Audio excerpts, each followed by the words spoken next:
So the way the system is designed, the middle class is shrinking because the system is in favor of higher classes?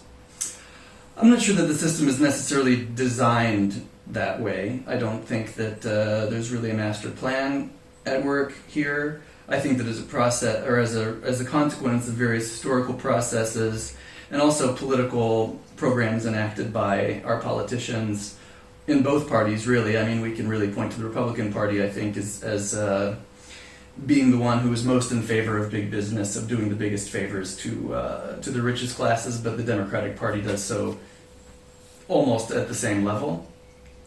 And basically that favor given to those with power, oftentimes as favors for those with power, because these are the ones who are funding a lot of our politicians' electoral campaigns because of the structure of our electoral system as well, has resulted in a situation where, yes, the richest people in society are getting richer and richer, but by mind-boggling proportions.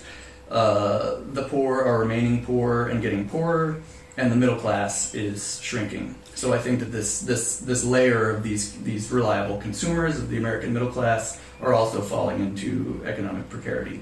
So maybe the core, the origin of the whole phenomena is basic, old-fashioned, good old human selfishness and nothing else?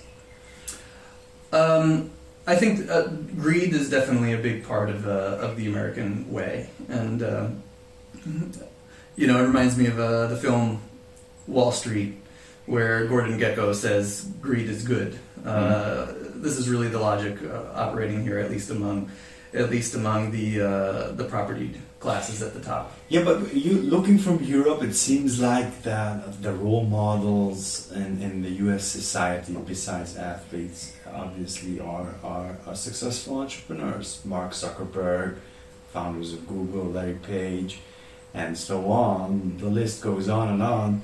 So it seems to me, looking from here, that being a successful, ruthless, greedy entrepreneur and being extremely successful and crazy rich makes you an idol. So the US society is maybe idolizing the very people who are destroying the economic fabric of the US. That's often been the case. There has often in the United States, and for a very long time, been a fascination with the mega rich. Right?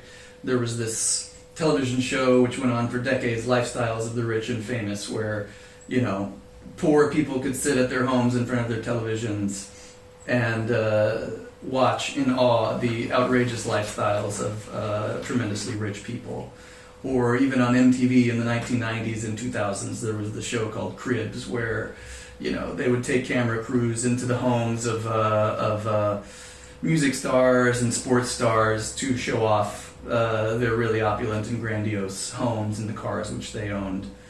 It seems counterintuitive to think that somebody who has none of these things would look at that with great admiration and to idolize somebody like that. But that's how it was. I think a lot of that has to do with the very concept of the American dream, this idea that no matter who you are in America, no matter where you come from, if you work hard and if you have ingenuity, then you too can become fantastically rich. But I think that concept has really come into question in the past decades, since the 1970s for sure. And let's face it, it's never been true for a huge segment of society, especially people of color, people of certain sexual orientations. Immigrants find it really difficult to become fantastically rich. So the deck is sort of stacked against people of certain demographics, and that's always been the case. But I think more and more people, not just the people who know because of their ethnicity or their race or their economic background, know that the American dream is not going to work for them. I think that more and more people are seeing that these mega rich people are not necessarily people who we idolize. In fact, I think these mega rich people are getting a lot of the blame for the fact that our society is kind of in decline and tearing itself apart. And I think this has a number of reasons. I think people are starting to finally see that everything that we've been told as middle class people, let's say, I would say I'm a middle class kid, I grew up in a middle class family. Everything I was always told was that there is a lot more in common with me and a rich person than there is between me and a poor person. But that's simply not the case at all. It would be way easier for me to become a poor person from a middle class person than it is for me to become a rich person, like a fantastically wealthy person from a middle class status.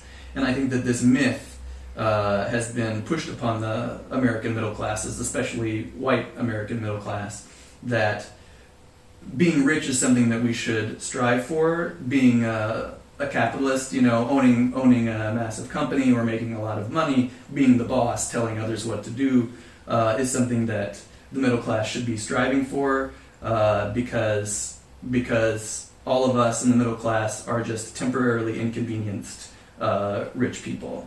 I don't remember who said that, but somebody said that brilliantly, that the American middle class really believes that they're just temporarily embarrassed or temporarily inconvenienced rich people, and that the poor, who in fact, both economically and in terms of how many people move between these two classes, we have a lot more in common with the poor than we do with the very rich. Yeah, well, not everybody is born talented. You have to admit, and moving downwards is always easier than moving up. But actually, what you said about idolizing entrepreneurs and the mega rich, it reminded me of Mexico. I'm not saying that there's a parallel between cartel leaders and big company leaders. I'm not saying that. Obviously, the violence is not there and so on. But it just came to mind that the idolization of people who are destroying our society is crazy. Like when I heard that now sitting in Supermax, the leader of the Sinaloa cartel, Chapo Guzman, they write songs about him. He has his own merch, drinks, t-shirts, you name it. I'm not saying that there's a parallel between Al Chapo and Mark Zuckerberg or Larry Page or Bill Gates. Of course not. But if we accept that Big Co is destroying the U.S. society through various mechanisms, then maybe it's a similar phenomenon. No? Well, an interesting thing about a lot of these cartels, and historically gang leaders, not just in Mexico, but even in the United States or the world over, while they do traffic in violence and in coercion, and they operate, illegal rings of various sorts, often what they do and the way that they get the loyalty of so many people is that they do provide for the welfare of the communities. They are the ones out there giving food. So, for example, in Mexico, a lot of these cartels, they are filling in where the state is failing to provide for the general welfare of people in remote areas, people living on the outside of some of these cities who really have no other helping hand. The state has totally forgotten about them. And these gangs are the ones who are actually, for the first time in any of their lives, giving them a hand. But is that true? Isn't that just propaganda that happens? No, it's very true. It's very true. And the same thing happens in gangs in the United States. And that's why these gangs can have success. It can't be only simply by the power or the threat of violent coercion. So these things are more complex. But you're right. The Facebooks and the Microsofts and these big billionaires are not employing exactly the same kinds of tactics. Of course, they don't engage in wanton violence. On the other hand, their concentration of wealth comes at the direct detriment of the majority of the people in society. So we saw that during COVID-19, for example, since March, since the pandemic really came into North America, American billionaires have increased their wealth by almost $1 trillion. Meanwhile, there's 41 million people, I think, currently, who have applied for unemployment benefits. 41 million people who have lost their jobs and who don't see that they'll be able to get their jobs back quickly enough to not have to apply for unemployment. people are losing everything. The stock market tanked. People lost loads of money in the stock market and all their investments. People are really suffering, and losing their livelihoods, losing their savings. And meanwhile, the richest people in the society are getting phenomenally rich, richer. Actually, here in Hungary too, the owner of LiveJasmine.com, the market leader, or probably one of the most dominant players in the porn industry, a Hungarian guy. He was number 3 on the list of richest Hungarians, but during the lockdown, the quarantine, he turned number 1 because everybody was watching porn. Yeah. But getting back to the U.S. society, is the average white American racist? Is an average white American police officer racist? Is there still racism in the US in the classical sense of racism? What I mean by the classical sense of racism is that your general opinion about a certain skin color, that they are like XYZ, without getting to know the person, without the way it should be, getting to know the person, looking at his habits, his or her habits, how he or she lives, and so on. So that type of truly dark and dumb racism, does that still exist in the US? Yes, absolutely. That kind of classical racism which you're talking about is most definitely still present in large portions of American society. Large portions? Yeah. So while I think... Well, can you give me an estimate, like 40%, 30%, 60%? No, I can't. But in terms... So your incredulity is understandable, because I do think it's true that the vast majority, probably, of white people in the United States would not define themselves as such. The vast majority. Some still would, I have to say, especially in certain parts of the country. On the other hand, in private conversations or when they're among people who they feel that they can trust, I've experienced this myself plenty. As a white person, I've traveled in the United States very extensively, and I've been in a lot of situations in which people, thinking that I agreed with them, one of us, that I was one of them, would share with me, their intimate opinions and use really hateful language. But sorry, I'm going to let you finish this thought, of course, but let's be very honest. Boys or men amongst each other saying a racist joke, let's be really honest, and maybe people are going to get really mad about this, but isn't that different from real, true, deep racism? Because something tells me that there's a different, the same with sexism, having what in the US they call a locker room conversation, saying inappropriate things about women. That's completely different than being truly sexist. And again, having a racist joke, I know it's terrible, of course it's terrible, and it's disgusting, but does that make you a true racist? So isn't this 50 Shades of Grey? No, and I'll tell you why I think so. Racism defined simply as outward racial animus towards a member of another ethnicity or another race, I think is an incomplete definition of the term. So somebody who will openly use the N-word, for example, about a black person and say that they consider them to be inferior human beings, or that they are predisposed to certain types of, antisocial behaviors, all these things we would consider racist, right?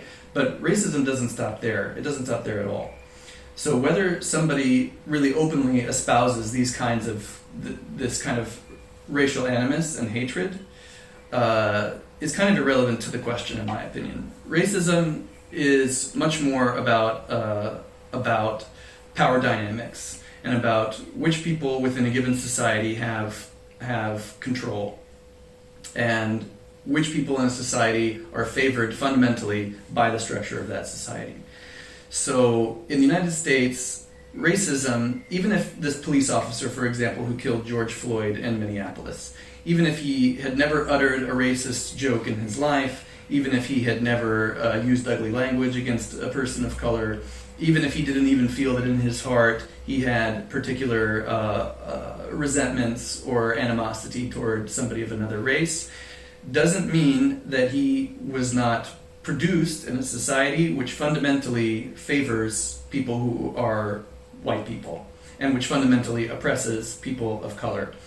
And what I mean by that is that George Floyd, being a black man, was much easier to manhandle, much easier to torture, and much easier to kill, specifically because he was a black man.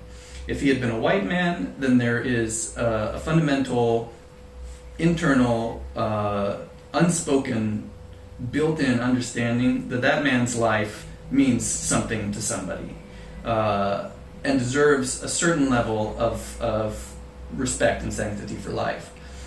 And of course, in the United States, there is sanctity for the lives of black people too, and we understand that everybody has a family who loves them. On the other hand, there are really deep-rooted elements in our society and in our culture which devalue the value, or which devalue the lives of people of color. And this is something which comes from our history, right? Our country was built upon the backs of enslaved people. Our economy was built upon the backs of enslaved forced labor and murder and genocide and colonialism. And these are historical facts that I think nobody can really argue with. So knowing this, I don't think that you can divorce present attitudes and present systems from our history, especially given the fact that it has not been until the 1960s when we finally desegregated our schools by law. Especially given the fact that the Jim Crow era, which was basically a system of keeping black people in legal limbo, where they were not slaves, but they were not entirely free. There was all sorts of laws directed specifically towards them to ensure that they were not able to enjoy the same kinds of liberties as white people.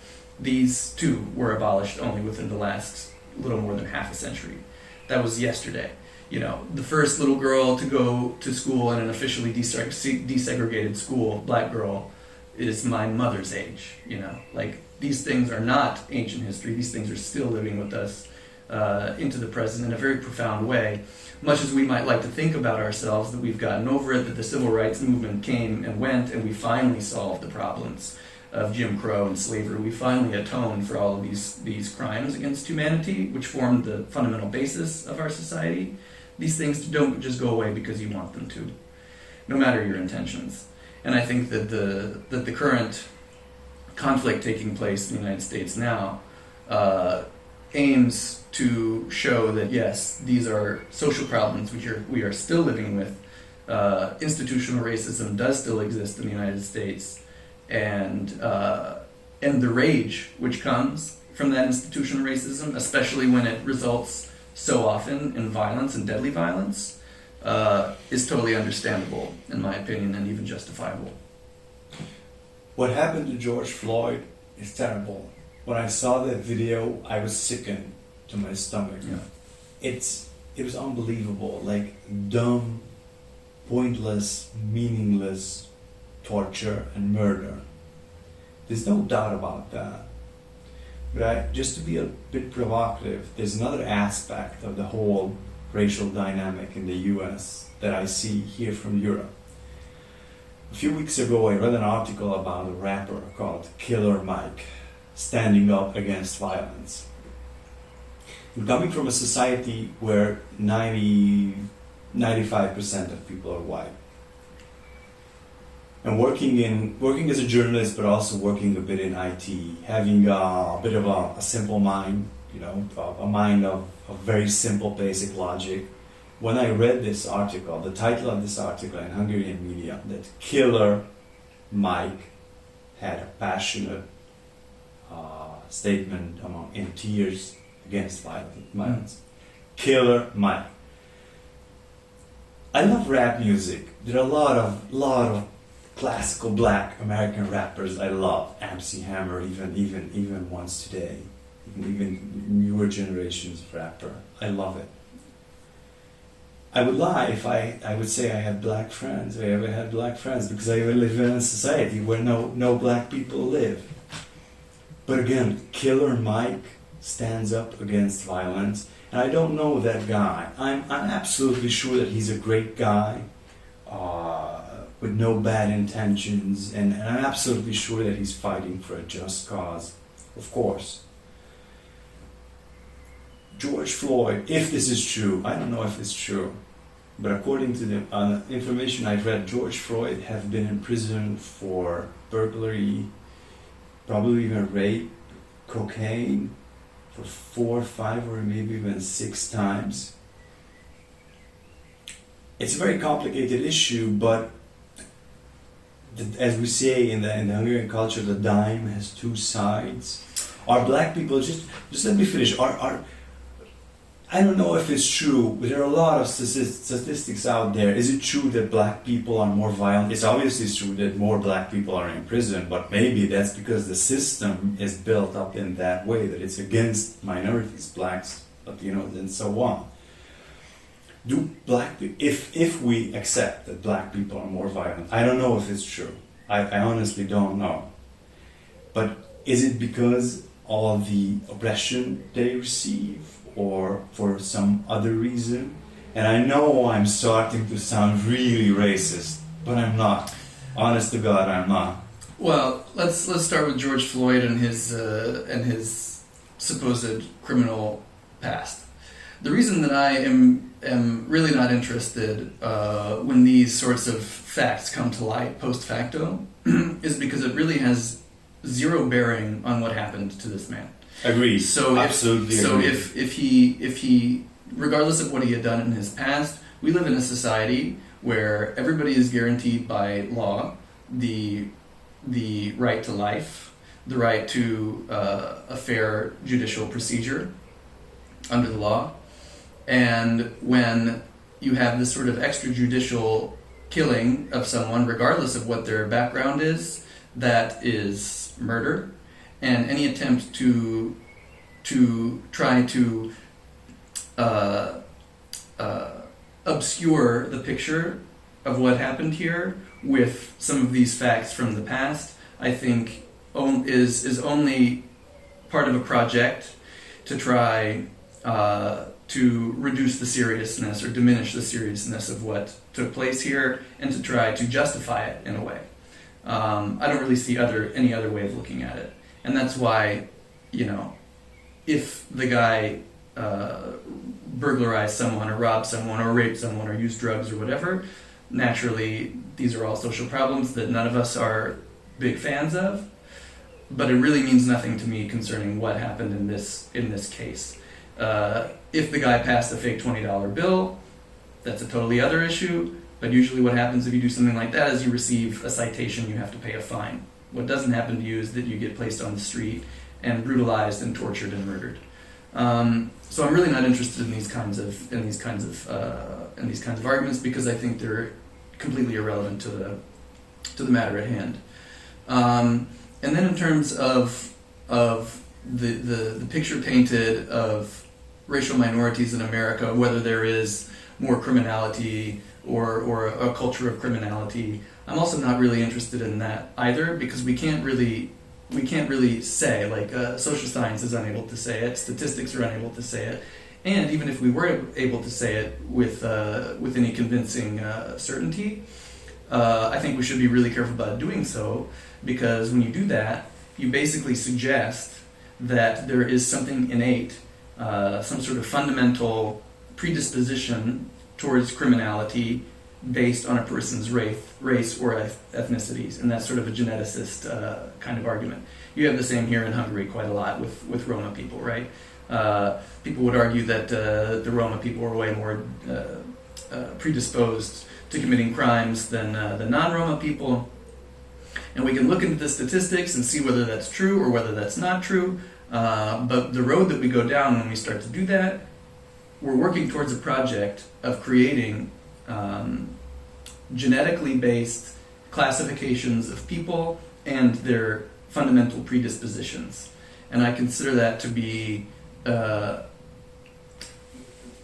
would equate it to Nazism, and I think that you might think that that's hyperbole, but that's where it leads. Where is the end point to arguments like this? Where do we go from there? If we do take it for granted that Roma people are predisposed to criminality, then why don't we put them in places where they can't hurt us anymore? Why don't we build a big fence around their villages and make sure they can't get out? Where do we go? Where do we go? What's the end point? So I'm really not interested in these kinds of arguments because I think that we can't allow ourselves to go down that road. Rather, getting back to your third point, what we need to look at is social problems like crime, like violence. These are not racial problems. These are not ethnic problems. These are social problems. Social problems which have roots in status, in economic depravity or deprivation, in the breakdown of family units, in oppression, etc., etc. And if our real interest as a society is to address social problems as such, including drug abuse and addiction, and other things that we consider crimes, then looking at the fundamental causes of these social problems is really where we should start. Not by scapegoating certain classes of people, but rather trying to figure out why do these things exist. And I think it's very clear to anybody that in a community which is routinely harassed and brutalized by the state through the police, which is deprived of material resources, which doesn't know how they're going to get their next meal a lot of the time, which has no access to fresh food, which has very little access to meaningful work with which they can actually provide a dignified lifestyle, then this causes all sorts of intense social tensions within a human being. And the response is abuse of others, abuse of the self through substances, and then trying to go out and get what you can get otherwise on the margins of what is considered legal. And that's my opinion. I think that looking at the real fundamental social causes of these problems is rather where we should be jumping off from. Attaching certain attributes to certain races is obviously stupid. As you said, yeah, it might even lead to Nazi ideology, and it's stupid, like Jews being found of money and making money, black people always involved in crime, the Roma people here in Hungary and in Europe. That's obviously nonsense. But I was just referring to the black culture in the U.S. and I'm intentionally provocative about this. Isn't violence part of the black rap music, for example, which arguably is a big part of the black American culture? Looking here from Europe, really seems like it plays an important part, being a macho, if that term is correct here, being dominant, being aggressive, violent, and so on? Or is that a marginal problem that's only for teenagers and idiots and so on? I think there's two things I would say about this. One is the idea of black culture, I think is a problematic idea. It assumes that there is a such thing as a black culture in America. I don't think you can say that any more than you can say there's a white culture in America. It's a huge country full of all sorts of regional differences, dialects, cultural indicators, and artifacts. So I think that we can't really talk about black culture as a monolith, because it's really not. There are black people all over the country who have lived completely different histories, with different family histories, who have come from different backgrounds. So I think that speaking of it in broad strokes like this is you can't really do it meaningfully, in my opinion. But secondly, I mean, if we're talking about some of the cultural artifacts of what African Americans produce culturally in the United States, they produce lots of things, and hip hop is definitely one of them. I think it's I agree with you, it's a really important part American culture. But I think that hip-hop, like all music, is art.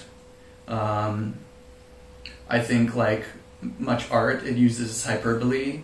It creates an atmosphere. But I also think that it so like Killer Mike, for example, he's a great artist and he's never killed anybody, right? I didn't assume that. No, he's really great.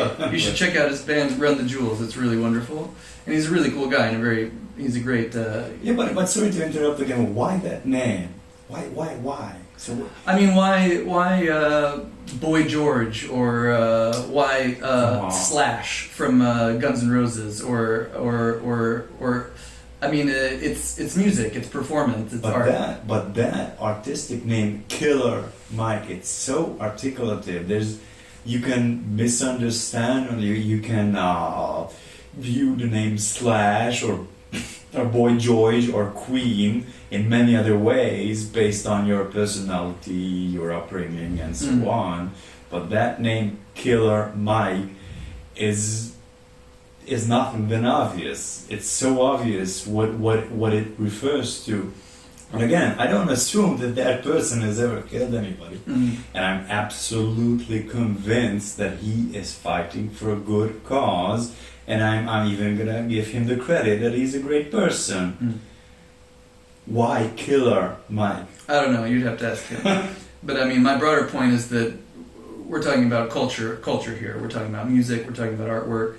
And I think that that stuff, if we're trying to really make value judgments about whether a culture, what kinds of qualities a culture has based on its cultural production, I'm not sure that's a really meaningful way of looking at it.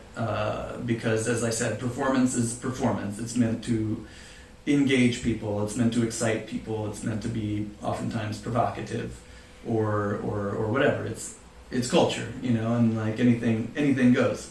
That's what I love about artwork, is that it's a different world, it's a different place where we can go and be different people and have different ideas. And that's why I'm not really worried about the name Killer Mike, and I'm not really worried about Ice-T back in the 90s and his song Cop Killer. There was a huge uproar back in the 80s and the 90s, man. It was huge. It was on the floor of Congress. They were having debates in the Congress about what's to be done about this violent imagery and music, and they focused really heavily on the hip hop artists and the LA hip hop of the late 80s and early 90s, and the country was really in an uproar because they couldn't believe that black people were singing about such violent themes, and they thought that this is going to seep into our culture and it's going to result in violence. But this pearl clutching and these moral panics, I think, are really predictable, and they pop up from time to time. And I think we need to leave those on the side of the table when we're talking about things like this. Leave it on the side of the table. Well, if I'm a white policeman, I'm not going to be a white policeman in the U.S., but let's say I have low to medium education, let's be honest, as a white policeman, okay? I'm not necessarily culturally literate, and I see black people with guns in video clips. What's the message to be? To me, what's the message? But just imagining the situation of that person. That's up to the cop. I mean, when I say leave culture on the side of the table, I mean in terms of making moral judgments. But at the same time, I think it's important to look into what is contained in a lot of this stuff, because especially in hip hop, a lot of it's really autobiographical. And there's all kinds of different hip hop, right? Like, I'm not a fan of certain strands of the genre, and I'm a huge fan and have been hugely influenced. My own discovery of my identity as a person in the United States was hugely influenced by a group called Dead Prez, for example, which I highly recommend. Taught me so very much, because there are so many autobiographical themes in this music which really show you what it is like to live as a black person, as a poor black person in America today. So looking at this is the voice. This is the way that people are able to use their voice to talk about what they're experiencing on a day-to-day basis.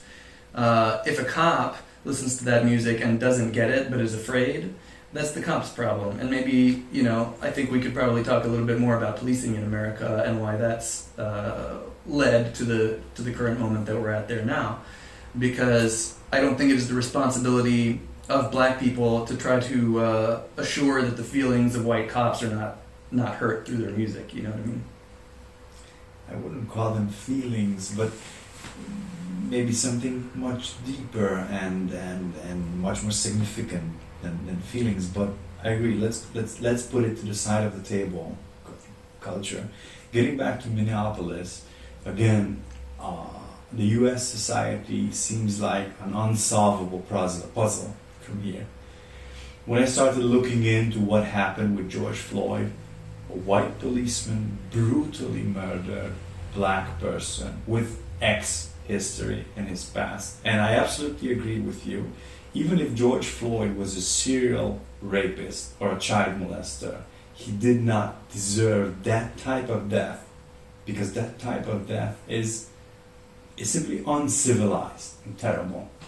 But what I read about Minneapolis is that George Floyd, the black person, was murdered by the white policeman, who stood in the employment of a police station, of a police system, controlled, led by a black police officer.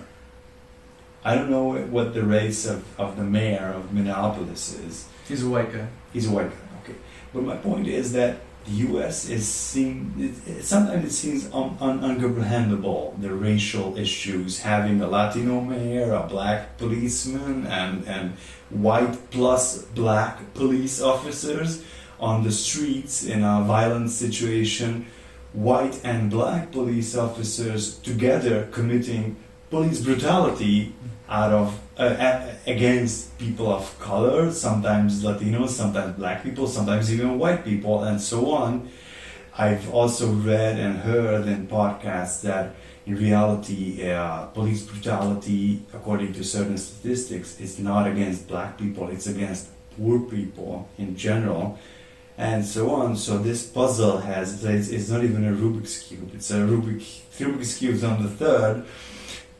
That's why I asked in the beginning, isn't the US a failed social experiment done by history? So policing in the United States you're right, it's very complex and with a very fraught history. But I think if we just mention briefly really where it started, I think the first formal police department was formed in the city of Boston in the 1830s or the 1840s. And it was basically an extension of what had already been going on, which was rich landowning and property owning people were paying private constables to defend their property. This was commonplace. And then the city of Boston decided we're going to formalize that, and we're going to take the financial burden off of these property owning people and place it on the public. We're going to make it a state organization. So they kind of formed a more formal state apparatus out of what had already been going on, the primary goal of which was to protect property for the rich. In the South, so that was in Boston, in the South, the first formalized police patrols were formed in order to patrol for runaway slaves and to help keep slaves on plantations under control. As you can imagine, if you're living as a slave on a plantation, the motivation for uprising is very high. It's a matter of your life and your death. It's a matter of your freedom or your bondage. These things were also commonplace. Keeping somebody in bondage is something which you have to do with an iron fist and with extreme violent coercion. So police patrols were originally founded in order to keep slave populations under control and to make sure that runaway slaves who had escaped and were trying to make their way north to get out of the South and get out of slavery were able to be rounded up and brought back and put in their place. That is the foundation of American policing. That is where it started. The police, the people on these patrols, both in the North and the South, were poor people. The rich people didn't want to do this kind of work. The job was not considered a really respectable job. Nobody liked them. It was for the lower classes of society to do. It was dirty work. That was true well into the 19th century and even into the 20th century. In New York City, for example, successive waves of immigrants who came over became police. For example, the Irish have a history of being police officers in the city of New York and other East Coast cities, and even in Chicago, because when the Irish first came over, they weren't even considered white people. They were considered really second-class citizens. Nobody liked them, nobody wanted them there. And so they got funneled into the police because it was not a position of great prestige. So, and I'm saying this because you mentioned that there are black police officers. It's true.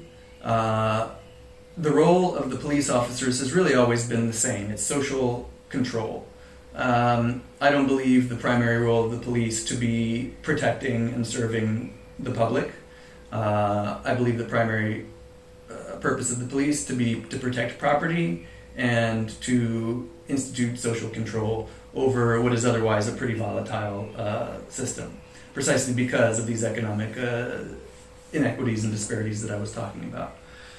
In such a volatile society as ours, you must have an element of social control, and you must impose state violence on the population to make sure that it doesn't explode into a full-blown insurrection.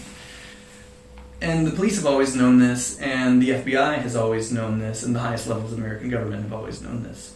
So, for example, in the 1960s, when the Black Panthers were particularly active, the FBI had a program called COINTELPRO, which was dedicated to getting inside of some of these social movements that had been rising through the 50s and 60s, really sped up throughout the 60s with the Vietnam War, which were, part of it was black insurrectionary movements and liberatory movements like the Black Panthers, but also some of these student movements and radical groups which were coming up of white people as well in the 1960s.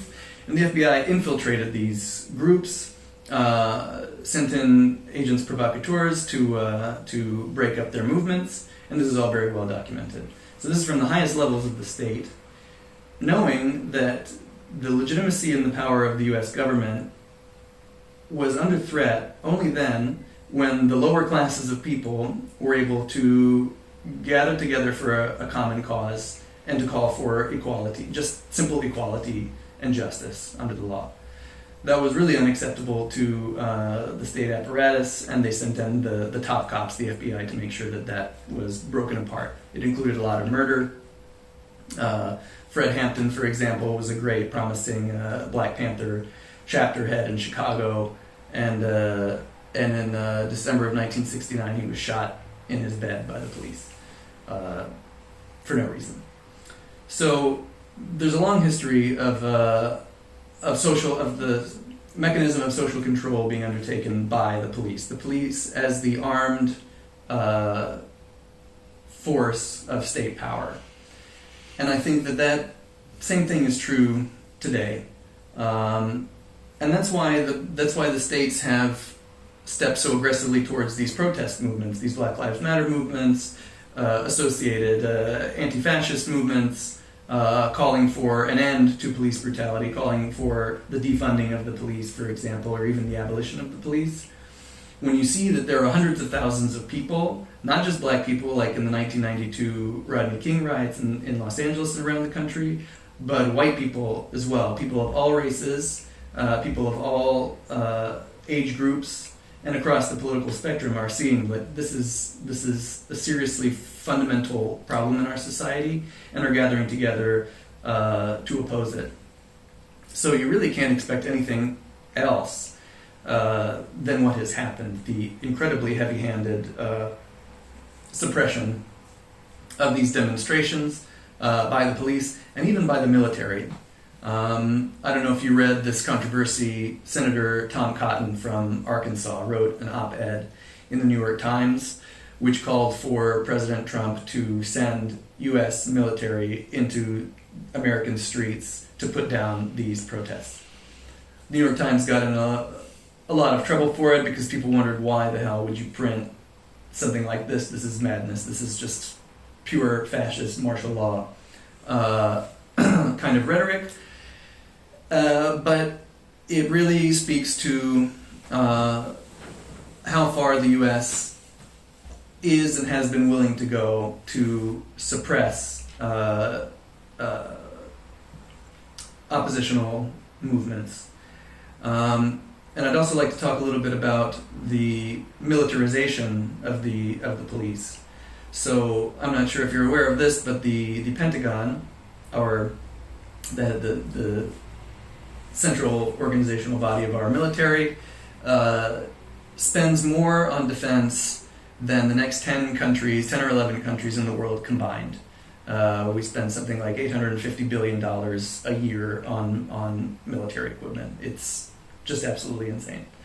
So I think it's really important when we're talking about the social function of the police, as we did, to also include the fact that the police in the United States have been heavily militarized over the past decades. Police departments have really changed a lot over the years. The U.S. Pentagon, which is the coordinating body for America's military presence in the world, spends more on U.S. defense and offense on American wars across the world, more than the next 10 or 11 countries combined, which is just a really staggering number. When you spend so much on military adventures and military equipment and research and development and all these things, you're really going to want to get your money's worth when you spend so much money on this kind of equipment. So what's really happened is that the Pentagon has put together these deals with local police departments across the country to sell them decommissioned military equipment, which were used in conflicts abroad and in the Middle East and in Africa and where have you, and brought them back to the United States, sold them to these local police departments. So you have, armored vehicles, which are basically like similar to tanks but with no tracks, like massive armored vehicles, all sorts of tactical equipment for police officers, body armor, helmets, all sorts of riot equipment, chemical weapons, less than lethal projectiles, etc., and all these things have been sold to our police departments. And we're just not talking about urban police departments like New York City or Chicago. Tiny towns across America have incredible equipment in their police departments, which they have bought from the Pentagon at a discount price. So when you have a police department which has been so built up in such a sophisticated way with this kind of military equipment, it's hard to see the police as anything else than an occupying force in a lot of contexts across the country, when they are going after, as you mentioned before, not just people of color but poor people, policing and patrolling them constantly, looking for a reason to cite them, to arrest them, otherwise to haul them to jail, to throw them into our carceral system, which is also by far the largest in the world. We have over 7 million people sitting behind bars at any given moment in the United States. It's really hard to see it as anything other than a highly armed occupying force. And I think that's the way that a lot of people see it, and I think that therefore a lot of these uprisings which have been occurring across the country are understandable in that sense, because people are tired of living day by day with the feeling that they are as if they were living in Palestine, with Israeli troops constantly patrolling their streets just because they live there. That's what it feels like, I think, to a lot of people living in poor communities across the country. And so this militarization, I think, has not only brought equipment and arms back from our foreign wars, but it's also brought a certain kind of logic and placed it in the hands of the police. And I think this is a really important point, that policing is not really, or it's not exclusively an institution with kind of a rotten background, but it is also a mentality which I think has been bred into its officers, that they are the last line of defense between civilization and horror and anarchy, that they are going into battle, that they're warriors, that they're not, public servants who are there to keep peace and to protect people, but that they're there to go into battle every day, put on the armor, and go into battle against what they consider to be a totally anarchic, brutal, and horrifying world. And I think that this culture has really been encouraged by arming them with this kind of equipment, because these police, as you said, many of them are probably not the best educated people in the world. It doesn't take that long to become a cop. You train for a couple of months and then you're on the street, and then all of a sudden they're giving you all this armament, all this body armor, and saying, go out there and kick some ass, So they have this feeling of themselves that they're some sort of elite tactical force, when in fact they're just the same as the police have always been. They're more often than not poor people or lower middle class people who are playing soldier, and that's why they feel justified in perpetrating the kind of brutality that they often do, because they have this image of themselves as some sort of a tactical military commando, rather than somebody who is of the community and serving the community in which they live. Why does the Pentagon spend more on military equipment than the next 10 countries? It's still the rivalry from the Cold War? That's a complicated question. Partially that's correct. It's about maintaining American military hegemony across the world, which came after the Second World War. America's really not interested in giving up on that. On the other hand, we could spend 40% less than we do and still have military hegemony in the world, easily. And to answer that question of why we do that, I think we can look at the power of what's called the military-industrial complex.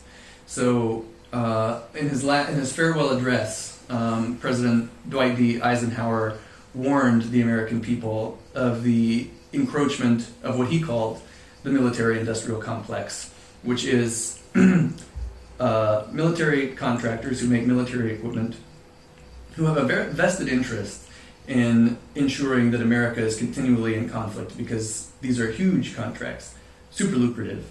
You make a lot of money as a military supplies contractor, like Raytheon or Lockheed Martin or some of these big arms suppliers. And that means that these mega companies are super influential in American politics as well. They spend tremendous amounts of money lobbying the U.S. government, lobbying Congress people, to make sure that the U.S. military is continually supplying them with contracts. And it's not just lobbying, they give tremendous amounts of donations to politicians as well. So you have this cycle whereby politicians are being funded by the arms industry. The money's getting put into their campaigns, they're getting elected, and they're having to pay it back through favors to their donors, including the arms industry. And that means that they push for military adventures around the world, they push for increasingly ballooning military budgets, and it goes up every year. I think the military spending increase, which was passed by the bipartisan Congress this year, was more than Russia's military expenditures in total. So just the increase, what we decided to spend more this year than we did last year, is more than the entire country of Russia's military expenditure in a given year. We're talking about huge numbers here. So the Pentagon is selling the used or the obsolete equipment to local police. Actually, I've seen videos of this on YouTube in tiny towns in the U.S. with police officers and huge Humvees and unbelievable military equipment. But that also leads to, I guess, a threat to society. I mean, how people feel, as you mentioned, feeling threatened by the state, which leads us to the next topic, gun ownership. Is it true that the original concept between ordinary, regular, average U.S. citizens having the right to own a gun, that the reason behind that was that the founding fathers wanted to prepare for the situation. If the government turns against the people, then in this case, the people have the tools, guns, to fight back. Is that true, or is that a complete misconception? I'm not a constitutional scholar. I don't really know what the explicit aims of the Second Amendment. So it's the Second Amendment to our Constitution which guarantees people the right to bear arms. Whether that was exclusively in order to ensure that if, a tyrannical government were to just emerge, which is not really how it happens, of course, but if in the case of a tyrannical government, then the people would be able to arm themselves against it. I don't really know. The fact of the matter is that we're no longer in the colonial period as we were when our Constitution was written. The state is so heavily armed, as we just spoke about, that being able to hold small arms in your home is really no insurance at all against the tyrannical government. So I'm not really sure, what were the original intentions here, and I don't really take a position on it. I personally am not, unlike a lot of American liberals, I don't consider gun control or illegalizing the ownership of guns or certain types of guns. I don't consider that one of my primary political concerns. I'm more interested in the social problems which have led to the kinds of violence that we have in the United States. I think that the violence that we have is not directly attributable to the fact that we have so many guns, but rather to deep social problems which we have because such large segments of the society have been subjected to deprivation because we've had our welfare state basically hacked to pieces for the last 50 years. That said, I think that there is sort of a fanatic fundamentalist segment of society which is really, really concerned about the Second Amendment. And I think that movement, while I can sympathize with some of their claims or their aims, I also think that it's really contradictory, because if you ask them why they consider the Second Amendment to be so important, they will tell you, because I need to be able to defend myself against a tyrannical government. But they haven't really felt the urge yet to defend themselves against what is very explicitly a tyrannical government. In many cases, you have police killing people with impunity all over the country. That is the armed branch of the state which has a monopoly on violence. They don't really seem that concerned about that. So where is this tyrannical government that they're so concerned about raising arms against? What is it going to look like? They haven't really articulated that very clearly. Jumping back a bit to the extremely complex racial issues, do you know what's the proportion of non-white people and police systems across the country? Non-white police officers? Non-white police officers, yes. I don't know exactly, but I would say it would probably be something around 25 to 30%. I think would be a fair estimate. We can look it up, but that would be a ballpark, I would say. And does that represent the proportion of non-white people in general society? No, it doesn't. I think the proportion of non-white people in American society at large is approaching 40 to 50%. But again, I'm not really sure that what we need is more black cops. I think that, as I mentioned before, the nature of policing itself is such that reforming it is really kind of a fool's errand, in my opinion. And that's why I think that I personally favor the push to defund the police. And what people are talking about when they say defund the police is appropriating a lot of the money which goes into policing, which is something like $6 trillion a year. Across the country. I don't even know how much trillion is. Like nobody does. Nobody does. It's a million. It's 1,000 billion. It's 1,000 billion. So incomprehensible amounts of money. Appropriate a lot of the money which goes into policing and put it into more productive and progressive social programs to reduce the amount of contact between police and citizens, because so many of these contacts result in violence for a lot of the reasons that I articulated before. This culture of policing and this really aggressive commando conception that they have of themselves. A lot of the people who are killed by police have mental illnesses, for example. A lot of the people have drug problems. A lot of the people have all sorts of troubles. And the last thing they need is for a cop to show up and kneel on their neck. And therefore defunding the police, while it sounds radical to a lot of people's ears at first, I think it makes great sense. Not least because we spend so much money on policing, it just boggles the mind. And any European person would look at that and think that's madness. But also because it's not just about totally stripping police departments of all of their resources, but it's about diverting those resources into more productive programs. And I think that's something which is actually gaining traction now in the United States, and I'm really hopeful that that conversation will continue to develop. Do you think defunding the police sounds like a good idea? Because to me it sounds like that's something that criminals are really waiting for. I think that defunding the police sounds like a great idea, and also I'm kind of resistant to the idea of there being criminals out there on the streets just waiting to do crimes. Because, as I think I've made clear, my view on crime is it is primarily a social problem, primarily a symptom of certain social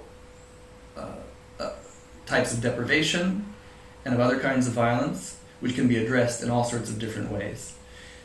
There are career criminals who have decided, like, this is how I make my living, this is what I do. They're out there. There always have been and there always will be. On the other hand, the police are not the ones who are preventing these crimes. These crimes continue to take place. And the police are more concerned with apprehending people, imposing social control on certain geographical locations, like certain neighborhoods. But in terms of actually preventing crime, just by the fact that they're there, that they're driving around, if there's a criminal who really wants to break into your house, they're going to break into your house. The fact that there are police probably somewhere around here really means nothing to the guy who's going to walk up on your front doorstep in the middle of the night and try to get in. But again, defunding the police is not focusing on responses to actual crimes like violent crime, or if there's an actual physical confrontation with you and somebody who's trying to break into your house.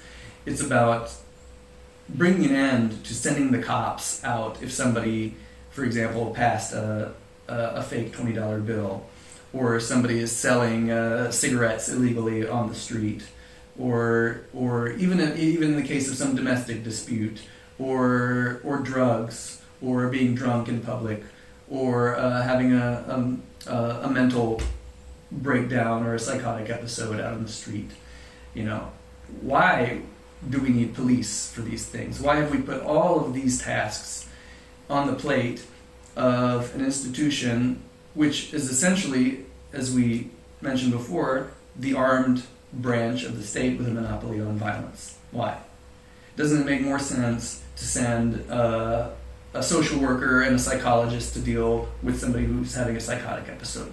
Doesn't it make more sense to send a social worker and somebody who deals with people with addictions to deal with somebody with an addiction, rather than sending the cops with their guns and their tasers to try to deal with this problem by means of violence, rather than in a more productive and proportional way? So if you're a hammer, everything looks like a nail. Spot on. Exactly. Do you think a civil war is possible in the US? And if it's possible, it's going to be who against who? There has developed in the last several years a great deal of political polarization, which we've not seen so much since the 1960s. And there are certain ideological groups, especially on the right, who are really explicitly pushing for some sort of a civil conflict. Pushing? Yeah. There's this group, you might get into this on the internet tonight. There's a group called Boogaloo. What? Boogaloo. Boogaloo? Yeah. Sounds like a cartoon. It's very bizarre, and it's a thing like most things nowadays, which was born on the internet. But they're a group of people who are kind of accelerationists in that they want to accelerate what they see as an inevitable social clash in the United States, which will be sort of an ultimate political reckoning in the country. While I think that these people are fringe, I also see that over the years, a lot more of these kinds of groups have emerged. A lot more armed militias have emerged, and most of them are on the right.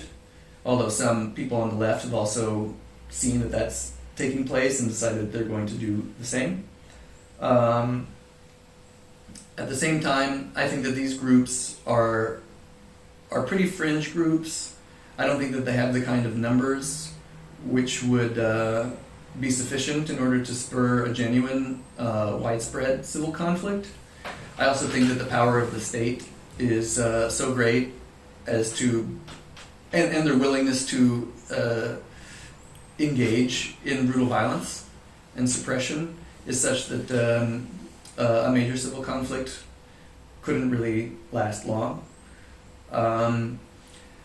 So I do wonder about this, and I think that it's worth keeping an eye on some of these armed groups because they are proliferating in number big time, especially on the right. At the same time, I think the United States has been through periods of like real civil conflict before, like in the 1960s, and the stakes were actually much higher. It was the middle of the Cold War. You know, you had the Bay of Pigs, and you had the conflict with the Soviet Union, and the civil rights movement was in fact taking place in in much more violent circumstances than we have now currently. So we're in a bad place, but it's been worse. Okay, bad and worse in terms of violence. There have been more violent periods in our history, and in one way or another, they were de-escalated.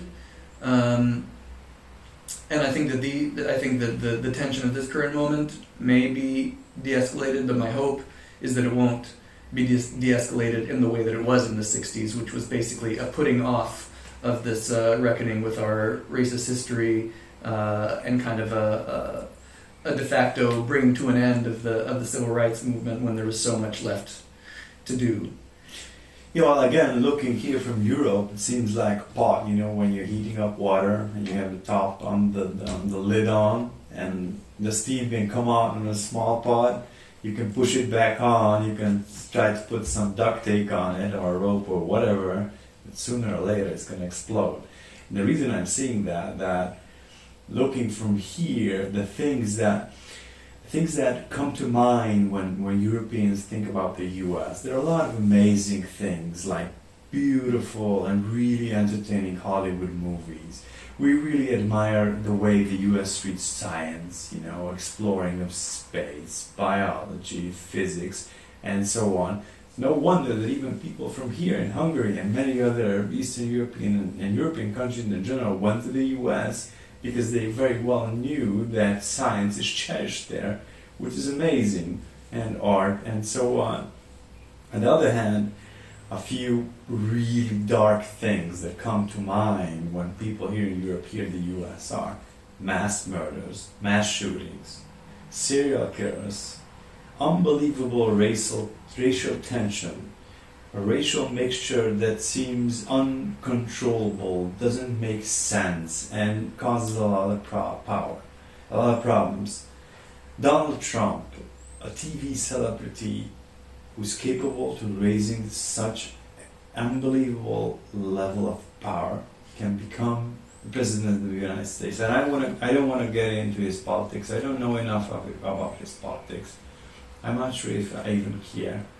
But the image of Donald Trump and the image we should have of the Oval Office is two things that really don't fit together, at least from an average European viewpoint. So there's so many things going on, and I truly understand that the US is a huge country, and I'm absolutely sure that even now, when a lot of bad things are happening, there are a lot of extremely peaceful parts of the US where nothing extreme is happening, but there's a lot going on. So what's the next step? I think that a lot of what is happening now is to me quite encouraging, and that's the really funny thing about the United States is that it is a place of such contradictions that incredible things can be happening at the exact same time and even in the exact same place. That absolutely horrific things are happening. You had Donald Trump rising to the highest office in the country and perhaps the most powerful position in the world, at the same time that you had somebody like Bernie Sanders running a really intensely successful campaign to defeat Donald Trump and bringing all sorts of political engagement, people who had not been engaged in politics previously, and all sorts of political ideas which had not had any currency in American politics for almost 100 years, back into the center of political discourse. And these things were happening contemporaneously at the same time in the same place. And this is really amazing, and this is kind of how America is. So, at the same time that I see what's happening now with the uprisings in the United States as being a really incredible expression of solidarity across class lines and across racial lines. This is a very diverse series of events, of protests and of uprisings. At the same time, I see that another side is instrumentalizing these protests and these uprisings to foment fear and terror of that side, of the people who are out there fighting for justice and for an end to police brutality and for a more equitable world and a more equitable country. Weaponizing that fight and trying to say that they're coming for you, they're coming for your guns, they're going to destroy your life, they're going to destroy this country, they're working to overthrow the government, etc., etc. And it's these kinds of incitements which are going to lead to further political polarization, which really gives me a really unsettled feeling. I have a very unsettled feeling about what happens in the future. I'm very proud and very excited about a lot of the progress which is made. I'm amazed that the idea of defunding the police and funneling funds into more progressive social programs is on the table and has become a part of mainstream political discourse. At the same time, I'm very disturbed by a lot of the discourse that is coming from the right, which is getting increasingly agitated, seeing that the hegemony of power in the country is slipping out of the hands of white men, and that non-white non-men are demanding an increasing amount of say and of power and how we conduct ourselves and our society. So I don't really have any predictions. I think a lot will depend on what happens in November in the election, and a lot won't depend on that at all. I think Trump himself has really only served to amplify a lot of the concerns of people on all sides of many of these issues. I'm not really that concerned with him. I mean, he disturbs me, but he makes me laugh. I think he's a buffoon, but I also think he's dangerous. I think he's reckless. I think he's tremendously ignorant. But he's just a president, and a country is so much more than a president. A social movement is so much more powerful than a president. And whoever comes next, if it's Joe Biden, I'm not going to be really concerned with him either, because in my view, all these historical processes are going to be taking place really regardless of who's sitting in the Oval Office. Do you think Trump is going to get reelected? Several months ago, I would have said yes. When it started to look certain that Joe Biden was going to be the nominee for the Democratic Party, I was pretty convinced that he didn't stand a chance against Donald Trump. The economy, or at least the stock market, was doing very well. His base of support was consistent. And what a Democrat needs to beat Trump is massive engagement. Lots of people need to come out and vote. And I was not convinced at all that Joe Biden would have been able to mobilize people to vote for him because A, he is just utterly boring and represents politics as usual in the Democratic Party of the last four decades. And B, he was a totally inadequate response to somebody like Donald Trump. But then came COVID, and then came this wave of uprisings. And I think that Trump's response and his administration's response to both of these events have been shockingly incompetent. Now we have 118,000 deaths in the United States from this disease. Here we are in Hungary, we have 560 something, I think. We've got well over 1 million cases, or maybe even approaching 2 million cases of the virus in the country. So it's the worst in the world, the worst response in the world. And I think people see that. And I think Trump's response to this wave of uprisings, not giving even the faintest hint of any sort of conciliatory language, but rather further inflaming the situation, threatening to send the military into American cities, tear-gassing protesters in Lafayette Square in front of the White House for a photo op, demonizing Antifa and demonizing protesters in general. I think that people have seen that and they've really responded negatively. So if we look at the polls, his polling is really quite poor, and he looks to be on his back foot in this election. Anything can happen between now and then. I mean, 2020 is already full of surprises, and I think we're going to be living in a different world even in November than we are now. But because of these crises and how poorly Trump has handled them, I think that it's really possible now that he could lose. But anything can happen.